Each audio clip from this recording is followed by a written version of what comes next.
ఈ విధంగా ఆర్డి నెల నెలా కట్టుకునేటువంటి వ్యక్తులకి మనము 1 ఇయర్ తర్వాత లోన్ ఇస్తాం.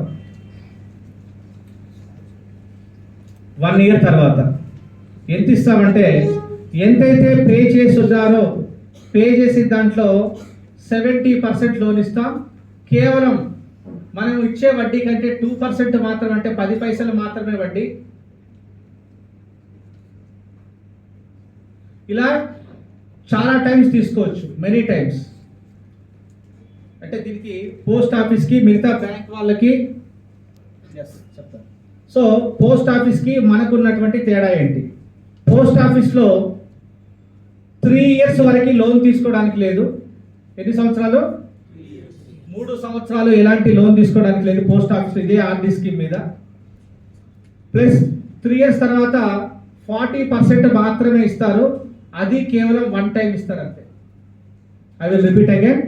పోస్ట్ ఆఫీస్లో కానీ మిగతా బ్యాంక్స్లో కానీ ఆర్డీ కట్టేటువంటి వ్యక్తులకి కేవలం 3 ఇయర్స్ తర్వాత ఒకే ఒకసారి లోన్ ఇస్తారు. అది కూడా 40% ఇస్తారు. తర్వాత మనకు అవసరం అన్నా ఇవ్వరు. 3 ఇయర్స్ లోపల కూడా ఇవ్వరు. కానీ మనము 70% లోన్ ఇస్తాం 1 ఇయర్ తర్వాత. కేవలం 2% వడ్డీకి, అంటే మనకు సేవింగ్స్ మీద ఇచ్చేదానికంటే 2% 10 పైసలు వడ్డీకి ఇస్తాం. ఎన్నిసార్లు ఇస్తాం? మెనీ టైమ్స్, ఎన్నిసార్లు అయినా తీసుకోవచ్చు. ఓకేనా? సో ఇది చెప్తాను. అది దీన్ని ఇలా మ్యూచువల్ ఫండ్స్లో కానీ యూలిప్స్లో కానీ ఎక్కడ ఇంత అమౌంట్ వస్తుంది ఇవాళ మనం క్లియర్గా. మీ పేరు నాకు తెలుసులేదు. దీంట్లో ఒకసారి మన వాళ్ళకి ఎవరికైనా బాండ్ చూపెట్టండి ఎలా ఉంటుంది ఏంటనేది. ఓకే, సో ఒకసారి ఫోటో తీసి అప్లోడ్ చేయండి. సో ఇప్పుడు థర్డ్ బెనిఫిట్ ఏంటంటే మన దగ్గర డైలీ కూడా పే చేసుకోవచ్చు. ఇప్పుడు మంత్లీ కాకుండా డైలీ చెప్తున్నాను. డైలీ ఎంత నుంచి పే చేయొచ్చు అంటే మినిమం 100 రూపీస్ నుంచి అన్లిమిటెడ్గా ఎంతైనా పే చేసుకునేటువంటి అవకాశం ఉంది. ఎంత నుంచి మినిమం? డైలీ 100 రూపీస్ నుంచి అన్లిమిటెడ్. ఈ బెనిఫిట్ చాలా మందికి నచ్చింది. ఖచ్చితంగా కొంచెం జాగ్రత్తగా వినండి. సో 100 రూపాయల నుంచి అన్లిమిటెడ్గా పే చేయొచ్చు కదా. నేను 100 రూపాయల గురించి మాత్రం మీకు ఎక్స్ప్లెయిన్ చేస్తాను. ఇక్కడ మనకి 1 ఇయర్ స్కీమ్ ఉంటుంది, 2 ఇయర్స్ స్కీమ్ ఉంటుంది, 3 ఇయర్స్ స్కీమ్ ఉంటుంది.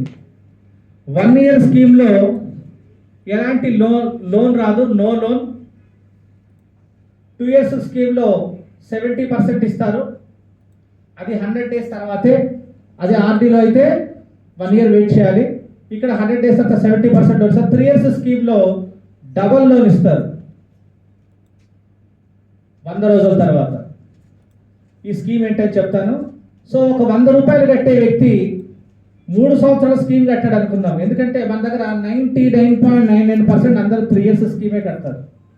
ఉండడానికి ఏమో 1 ఇయర్, 2 ఇయర్స్, 3 ఇయర్స్ స్కీమ్ ఉన్నాయి. కానీ ఎంత కడతారు? ఏ స్కీమ్ కడతారు? 3 ఇయర్స్ స్కీమ్ కడతారు. సో 3 సంవత్సరాలు అంటే 365 రోజులు సంవత్సరానికి ఇంటూ 3 సంవత్సరాలు అంటే 1095 రోజులు. అంతేనండి? రోజుల వారీగా చూసుకుంటే సంవత్సరానికి 365 రోజులు ఇంటూ 3 సంవత్సరాలు అంటే 1095 రోజులు. రోజుకి ఎంత కడుతున్నారు కస్టమర్? సో ఇంటూ 100 రూపాయలు అంటే 1,09,500 రూపాయలు కడతారు కస్టమర్. 100 రూపాయలు చొప్పున ఎంత కడతారు? 1,09,500 కడతారు. వీళ్ళకి మనము ఇండియాలో ఎవ్వరు ఇవ్వనేటటువంటి వడ్డీ 10% ఇస్తామంటే 83 పైసలు చొప్పున వీళ్ళకి 17,700 రూపాయలు వడ్డీ వస్తుంది. ఎంత? 17,700 రూపాయలు. కట్టే అమౌంట్ ఎంత? 1,09,500 ప్లస్ వడ్డీ కలిపి